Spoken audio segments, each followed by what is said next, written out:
Magandang araw sa inyong lahat. Ngayong araw, sisimulan natin ang paglalakbay sa ating kasaysayan sa pag-aaral ng ugnayan ng sinaunang Pilipinas sa ibang kabihasnan. Bago tayo magsimula, ang inyong unang code para sa ating session na ito ay 5. Bilang panimula, balikan muna natin ang ating mga nakaraang aralin. Sino nga ba ang mga Austronesiano na naglakbay sa ating mga kapuluan?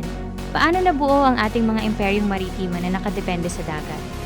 At sa paanong paraan naging pangunahing daluyan ng ating kultura at talakalan ang ating mga katubigan? Ngayong araw, layunin nating maipaliwanag ng malinaw ang ugnayang pangkabihasnan. Matukoy ang estratehikong kahalagahan ng lokasyon ng Pilipinas sa mapa ng mundo. Masuri ang ating sinaunang ugnayan. At higit sa lahat, mapahalagahan ang dagat bilang daan ng ating koneksyon sa mga karatig bansa. Sa inyong palagay, bakit nga ba kinailangan ng ating mga ninuno na makipag-ugnayan sa malalayong lugar? Isipin ninyo ang ating heograpiya, ang pagdating ng mga monsoon wind na nagsilbing gabay sa paglalayag, ang pangangailangan sa iba't ibang kalakal, at ang husay ng ating mga sinaunang manlalayag sa pagbasa ng dagat.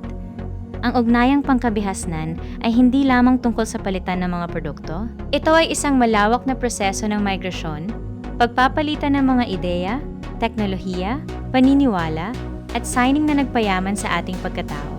Ang Pilipinas, bilang isang kapuluan sa Timog Silangang Asya, ay nasa gitna ng sangandaan ng mga rutang pandagat kung saan tayo ay nakaharap sa China Sea at Pacific Ocean na nagbigay sa atin ng pagkakataong maging tulay sa pagitan ng mainland at island Southeast Asia. Dito natin makikita na ang dagat ay hindi nagsilbing pader na humahadlang, kundi isang bukas na daan ng paglalakbay at komunikasyon na nagbuklod sa ating mga ninuno sa iba't ibang pulo. Ang lahat ng ito ay naging posible dahil sa galing ng ating mga ninuno sa pagbasa ng mga bituin, pag-anawa sa agos ng elon, at paggamit ng kanilang mga bangka na idinisenyo para sa malayuang paglalakbay. Ang pangalawang code na kailangan ninyo ay 6. Ang pakikipag-ugnayan ay naganap sa pamamagitan ng kalakalan, pag-asawa, diplomasya sa pagitan ng mga datu, at maging sa paglaganap ng mga paniniwalang relihiyoso. Sa usapin ng kalakalan, ang ating mga yaman tulad ng ginto, perlas, beeswax, at mga produktong gubat ay ipinagpapalit natin sa mga porselana, seda, bakal, at mga pampalasa mula sa ibang bansa na nagpabago sa ating pamumuhay. Hindi lang material na bagay ang naipapasa, dala rin nito ang mga bagong salita, kasanayan sa pamamahala na nakaimpluwensya sa ating sistemang politikal, at mga ritual na humubog sa ating kultura.